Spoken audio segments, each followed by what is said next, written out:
su propio equipo, ¿no? ¿Qué análisis podés hacer, Lucas, de esta salida que se suma a otras anteriores, ¿no? Que son varias ya?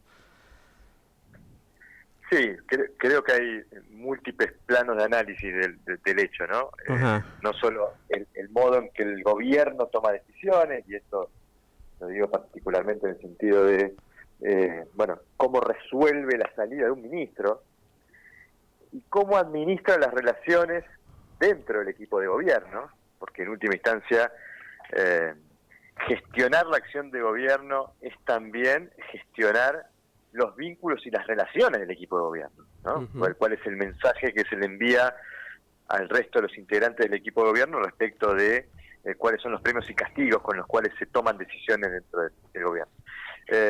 Y lo digo particularmente porque, digo, en este caso, el motivo por el cual se resuelve la decisión, incluso la propia Mondino deja trascender que la decisión que se había tomado respecto de la votación de esta resolución ya estaba transmitida, si se quiere, Ujú. a las autoridades, con lo cual era conocida. Digamos, bueno, da la sensación de llevarnos a reflexionar respecto de si la política exterior hoy está siendo conducida por la defensa de los intereses nacionales o por la defensa de las ideas y los valores que Milei quiere defender en la escala global, ¿no? Me parece que hay mucho más de esto segundo que de lo primero, Ujú.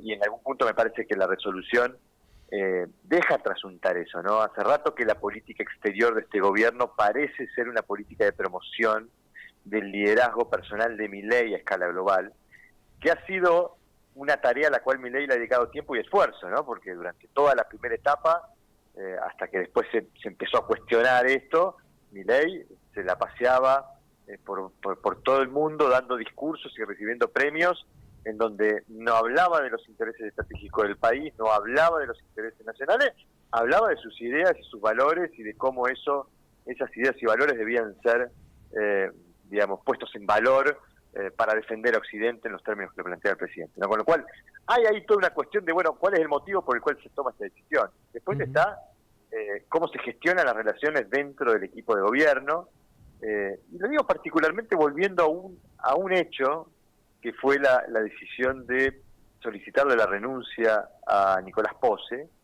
el ex jefe de gabinete, Sí. que era una de las figuras de mayor confianza del presidente, figura que el presidente puso a interlocutar con actores estratégicos y muy relevantes del concierto internacional, particularmente con altos funcionarios de la administración Biden.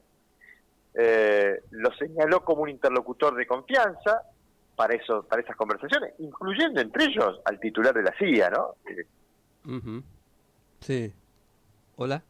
Ahí se nos fue Se Lucas, me nos fue parece, Lucas, ¿no? ¿no? ¿Nos escuchás, Lucas? No. Bueno. Eh, Bueno, vamos bueno. a ver si lo Sí, recuperamos en la vamos a ver. conversación. Es que qué buen análisis. Y también está en claro que hay un choque entre la jerarquía de lo que es la Cancillería, entre, digamos, el cuerpo orgánico de la Cancillería y el gobierno, ¿no? Ujú. No, seguro. Bueno, ¿nos escuchás, Lucas? Acá estoy de vuelta, sí, no sé hasta qué parte me escucharon. Bueno, no, hablabas del caso de Nicolás Pose y Claro, la interlocución que incluso le habían dado con la CIA y demás. claro, con Estados Unidos. Con altos funcionarios de la Sí, administración Biden, y después esa persona es echada del equipo de gobierno acusada de traición, ¿no? Digo, claro. son, digamos, síntomas de la inexperiencia y la impericia política con la que ha venido gestionándose la acción de gobierno, porque yo acá creo que el punto es ese, ¿no? Una acción de gobierno, que es el conjunto de acciones que un gobierno despliega para perseguir objetivos políticos, tiene que tener una gestión. Ujú. Y eso implica asumir la administración de vínculos y relaciones.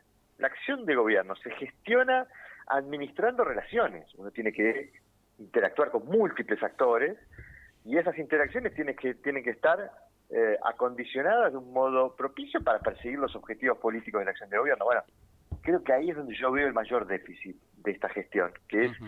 la mala calidad de la gestión política de la acción de gobierno.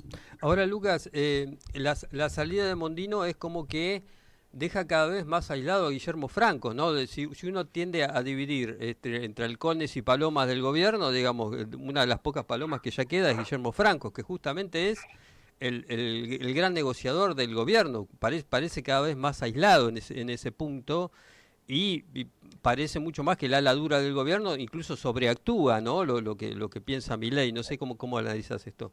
Sí, yo diría más que halcones y palomas en la diferencia entre los buenos y los malos administradores de la gestión política y la acción de gobierno, porque Claro. Franco tiene, al margen de lo que uno puede opinar, de lo que Franco opina o piensa, pero en todo caso tiene un conocimiento muy avesado de cómo se gestiona políticamente la acción de gobierno, de cómo hay que administrar los vínculos y las relaciones para que ello contribuya a que se puedan perseguir y alcanzar los objetivos políticos. Entonces, da la sensación de ser quien hoy sostiene las mínimas condiciones para que esa acción de gobierno pueda tener éxito en algunos planos, como por ejemplo en la posibilidad de sacar leyes o evitar leyes, porque este ha sido un gobierno de minoría, un gobierno de hiperminoría, que comenzó pugnando para sacar leyes y desde el receso legislativo para acá se ha dedicado a evitar leyes, ¿no? Que es, estamos en la frontera inferior de las condiciones de gobernabilidad. Ya no es que el gobierno negocia votos para sacar leyes, negocia votos para evitar que el Congreso imponga leyes, lo cual habla de la condición política bajo la cual se está gobernando. Dentro de la crisis de gobernabilidad que vos estás viendo, ¿a vos te parece que hubo un choque frontal directamente con digamos, el staff de la Cancillería? Eso por un lado. Y por otro lado, ¿qué te parece que puede pasar con los resultados de las elecciones de este martes en Estados Unidos? Bueno, en relación a lo primero, yo estoy intentando interpretar un poco. Hoy tenía un diálogo con un observador extranjero, ¿no? Y yo le comentaba, el problema, la dificultad que tenemos nosotros en la Argentina es que estamos tratando de interpretar el comportamiento de un actor que actúa bajo una lógica que no es racional desde el punto de vista político. Entonces, eso nos somete como a una suerte de abrazarnos a la adivinación, ¿no? Porque no desconocemos o no tenemos con claridad cuál es la lógica que guía el comportamiento de este sujeto. Y lo planteo en estos términos porque uno observa y hace un repaso, lo hacía hoy en la mañana, de todos los sectores y actores con los que este gobierno, con los que este presidente confrontó, ¿no? Buena parte de los economistas, en este caso, como me preguntás, y efectivamente todo el cuerpo diplomático del Servicio Exterior de la Nación, los clubes de fútbol y la AFA, el Papa y buena parte de la Iglesia, la comunidad universitaria, los periodistas y los medios, la UIA y los industriales, y así podemos seguir listando peleas permanentes, constantes de este presidente, que pareciera aplicar la lógica de los programas de panel a la acción política. Por eso digo la panelización de la política, porque es como cuando uno va a un programa de panel, eso es en donde se discute, uno no va a intercambiar ideas y a buscar consensos y acuerdos, uno va a pelearse y a discutir y a ganar la discusión.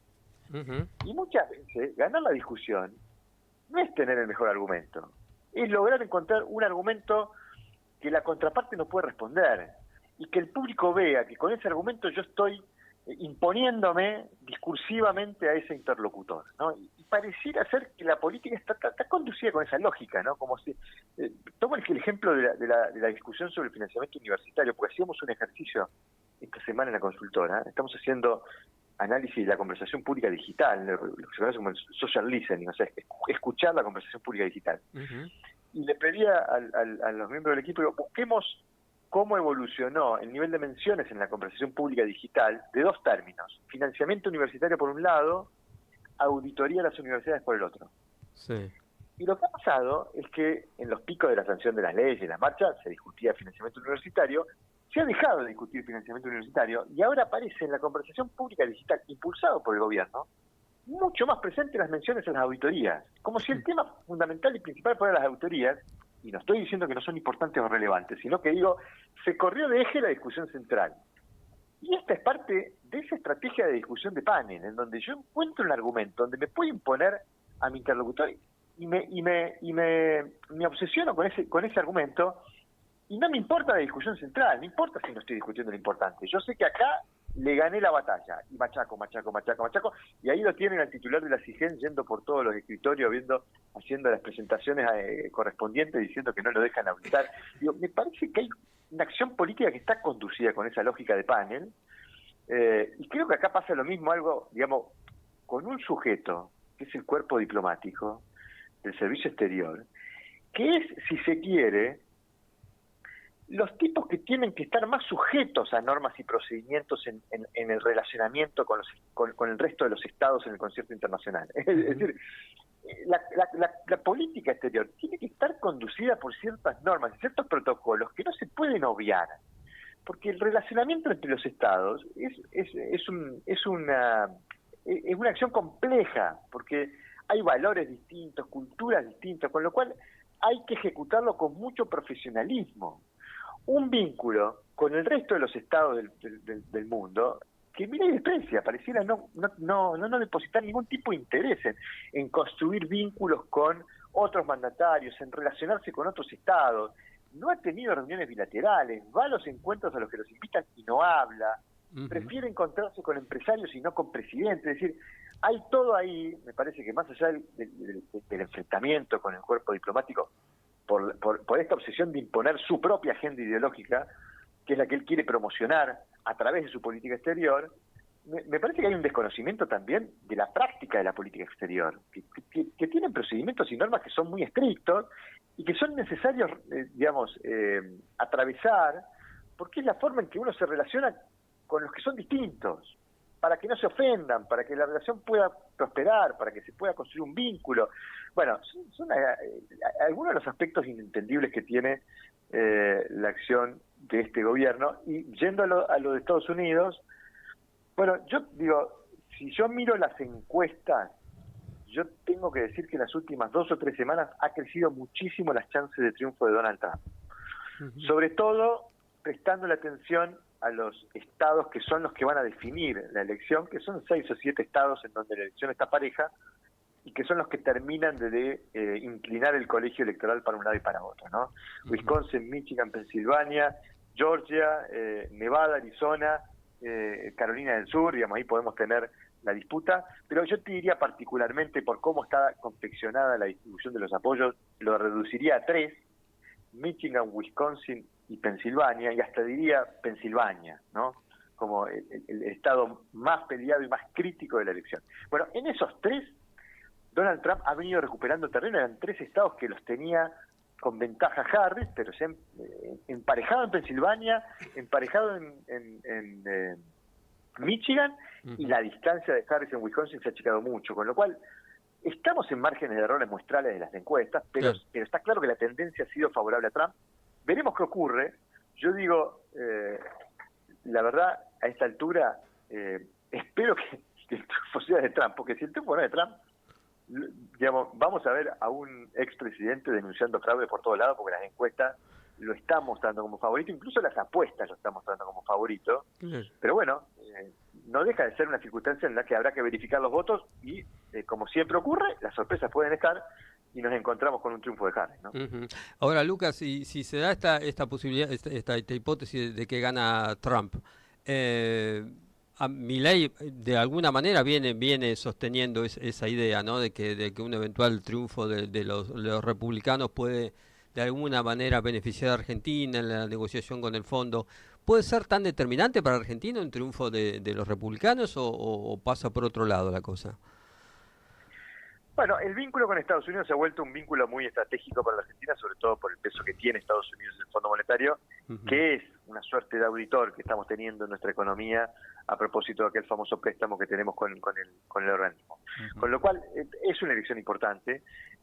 Yo te diría, voy a apoyarme un poco en lo que dicen algunos analistas, ¿no? Porque tampoco yo tengo capacidad de analizar cuál puede ser el futuro económico de Estados Unidos, por ejemplo. Prefiero dejarle eso a los analistas económicos, pero está bastante consensuado entre los analistas económicos que la política económica de Trump puede ser menos conveniente para la Argentina que la política económica de Kamala Harris, porque Donald Trump tiene una política, digamos, y la ha tenido durante su administración en el mandato anterior, una política proteccionista que probablemente tenga o afecte la política de baja de tasas de la Fed, que comenzó en septiembre y que ha sido muy favorable no solo a la Argentina, sino a todos los mercados emergentes, con lo cual, si es una política que obtura, interrumpe, pausa esa política de baja de tasas de la Fed, ya decididamente va a ser una política inconveniente, por lo menos para que la Argentina tenga un viento favorable en términos de la economía global.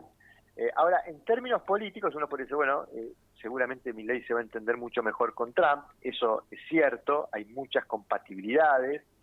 Ahora, Trump no deja de ser también un actor bastante poco previsible, lo ha sido durante su gestión, y uno no termina de visualizar qué vínculo querrá tener eventualmente Trump si gana la elección con Javier Milei, y hasta qué punto Trump estaría dispuesto a ayudar a Milei más allá de la ayuda habitual que pudiera tener una administración norteamericana con un país como la Argentina en esta región, en este hemisferio, ¿no? Con lo cual hay un interrogante ahí respecto de, bueno, puede ser que sea favorable desde el punto de vista político, habría que dejarla correr esa relación, ese vínculo para terminar de tener un diagnóstico certero respecto de cuánto pudiera aprovechar Milei una mejor afinidad con Donald Trump que con Kamala Harris.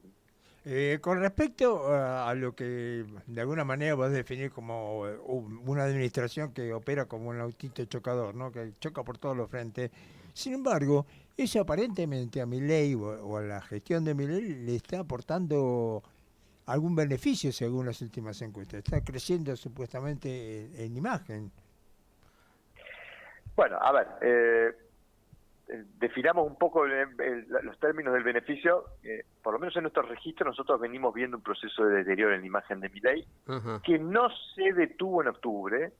Yo soy consciente porque escucho y veo trabajos de colegas, entiendo que algunas encuestas de colegas en octubre habían registrado una recuperación. Nosotros no la registramos, también es cierto, y vale la pena mencionarlo, nuestro estudio terminó el 12 de octubre, fue realizado en la primera etapa de este mes.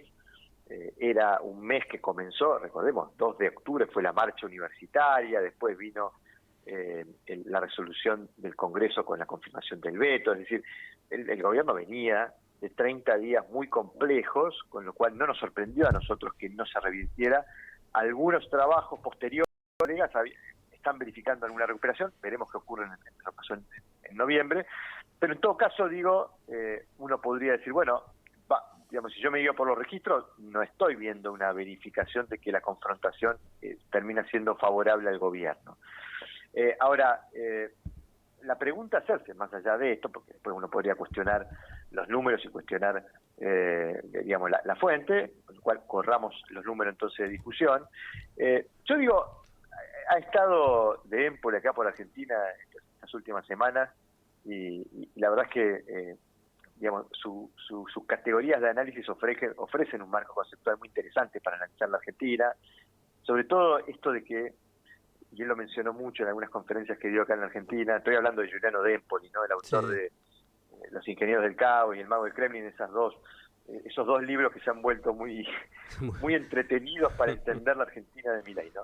Pero él decía, y él destaca esto como un cambio en la política moderna, diciendo, bueno, antes si uno quería tener una mayoría, tenía que hablar con todo el mundo, y si uno tenía elementos muy radicales dentro de su partido, tenía que suavizarlos, si no te quedabas como una cosa pequeña en el extremo. Dice, hoy, si tenés un mensaje medio, un mensaje, digamos, dirigido al votante medio, equidistante, de posiciones extremas, dice, puede ser que la mayoría esté de acuerdo, pero en las redes sociales eso no vale nada. Y él lo vincula, ¿no? con la lógica de las redes sociales, en donde las posiciones extremas y radicalizadas son las que traccionan más engagement, más volumen de menciones y producen más interacciones en las redes sociales, porque las redes sociales están protagonizadas por, digamos, por protagonistas o actores que favorecen posiciones extremas, ¿no? Esto de las burbujas ideológicas y todo esto que generan los algoritmos que nos hacen agruparnos y radicalizarnos en nuestras posturas y actuar como manada, radicalizando posiciones y favoreciendo una polarización del debate público, de la discusión política. Bueno, si lo aplicamos esa lógica, yo creo que a Milei lo que pudiera ayudarlo en ese sentido, esta idea de la confrontación, es la idea de consolidarse como el líder de uno de los dos polos que subyacen a nuestro sistema de partido, porque en la Argentina, como en cualquier democracia moderna, tenemos un bipartidismo estructural. En todas las democracias modernas se produce una suerte de dualidad que favorece una tendencia de agrupamiento en dos bloques de opiniones. Esto lo decían todos los que han estudiado la naturaleza de los sistemas de partidos, pero no de ahora, del siglo XX. Nos vamos a morir de Duverger, que quizás fue el que hizo la mayor investigación a escala global de los sistemas de partidos, y él decía, yo pensé que al principio, y trabajaba con esta hipótesis, de que los sistemas de partidos más naturales, o sea, las democracias modernas, eran los sistemas multipartidistas, porque reflejaban la multiplicidad de opiniones que uno encuentra en las sociedades, en las opiniones públicas, y se encontró con la convalidación de la hipótesis contraria. Claro. Duverger termina diciendo, lo que subyace a todo sistema de partidos es una suerte de dualidad, en donde vemos que la gente se agrupa en dos grandes bandos. Después hay divergencias secundarias en múltiples temas, pero el agrupamiento es en dos. Bueno, en esa lógica del agrupamiento en dos, que nosotros en Argentina hemos llamado la grieta, bueno, creo que con esa confrontación Milei ha logrado asumir el liderazgo de uno de esos polos, que no es menor para un presidente que sacó 30% de los votos en la elección del 23 de octubre del año pasado. Entonces, ¿qué quiero decir con esto? Bueno, en esta idea de erigirse como el líder que en otrora fue Macri, bueno, quizás esta confrontación lo ayude a consolidarse como el líder de ese bloque. Yo apelo a la identidad negativa que hemos utilizado habitualmente para distinguir nuestro clivaje tradicional, que es peronismo no peronismo. Bueno, se erige como el líder de ese bloque no peronista, en desmedro de Macri, porque en esto Macri lleva la de perder. Claramente hoy quien lidera ese sector, que lo que lo identifica es su sentimiento refractario hacia el peronismo. Bueno, le puede servir a Milei para consolidarse. Ahora, esto no le garantiza resultados electorales, porque uno puede ser líder de un núcleo duro, de la parte, digamos, más efervescente de ese bloque, pero no ser eso suficiente para obtener un buen resultado electoral. Si este gobierno saca 30% de los votos el año que viene, va a ser una muy mala elección para el oficialismo. Entonces, Milei necesita, para lograr una mayoría electoral, desradicalizarse. Necesita lo contrario, que es la tendencia habitual que uno ve en las dinámicas de competencia, incluso en tendencias dualistas, de que la conquista central y estratégica es la del centro, que son los votantes moderados. Es allí donde Milei apela a que haya alguien del otro lado que le ahuyente esos apoyos. Pero naturalmente, más allá de eso, la confrontación no es una buena estrategia para seducir al votante moderado. Ahí donde yo digo, quizás es una estrategia inteligente para consolidarse como el líder del polo, pero naturalmente a medida que nos acerquemos al proceso electoral no va a ser una estrategia inteligente. De hecho, recordemos, en buena medida el triunfo de Milei se explica porque Macri estuvo una semana antes del balotaje paseándose por todos los sets de televisión diciéndole a los votantes de Juntos por el Cambio, no tengan miedo, voten por este hombre, yo le voy a poner límites. Claro. O sea, tuvo que haber una acción de moderación en la propuesta para que la gente finalmente se convenciera de votarlo a Milei. Bueno, creo que esto lo vamos a ver el año que viene. Yo no creo que esta estrategia de confrontación permanente pueda ser una estrategia electoral útil para alguien que pretende construir una mayoría ganadora, que debe ser una mayoría que comience con un 4 adelante. Claro. Lucas, te cruzo la vereda de enfrente. Te cruza la vereda de enfrente al peronismo, digamos, como la otra parte de la grieta, digamos, de alguna manera. Y te quería consultar sobre esta pelea que se ha desatado entre Cristina y Kicillof. ¿Cómo analizás eso y qué visión tenés de esta decisión, en algún punto, si querés, sorpresiva de Cristina, de querer ejercer el cargo de presidenta del PJ, cargo que nunca quiso, ¿no? Sí, bueno, lo primero es entender que esa decisión es una decisión extraña por la trayectoria de Cristina y hay que tratar de entenderla, y yo creo que la entiendo en dos sentidos centrales. Primero, hay una reacción de Cristina a una acción, y la acción es la acción de diferenciación del kirchnerismo y de Cristina Kirchner, que empezó a desplegar Axel Kicillof a comienzos de este año, no solo con aquello de componer y cantar canciones nuevas, sino también esto de ir a visitarlo a Nacho Torres, ir a visitarlo a Puyaro, sacarse fotos con dirigentes de otros espacios no necesariamente peronistas, que tiene que ver con que seguramente Kicillof ve en la proyección de sus aspiraciones presidenciales la necesidad de construir una base más amplia Claro. y de tratar de diferenciarse de una categoría, la de kirchnerista, que lo acota, lo restringe, lo limita electoralmente. Bueno, cuando Cristina vio eso, dijo, bueno, pero aquí hay un dirigente que tiene aspiraciones presidenciales y se quiere independizar de mí. Dice que yo soy un factor que lo condiciona. Bueno, ahí hubo una reacción, primero de la Cámpora, de Máximo Kirchner, y después finalmente de Cristina, que vio la necesidad de ir por la presidencia del partido para recomponer su liderazgo dentro del peronismo.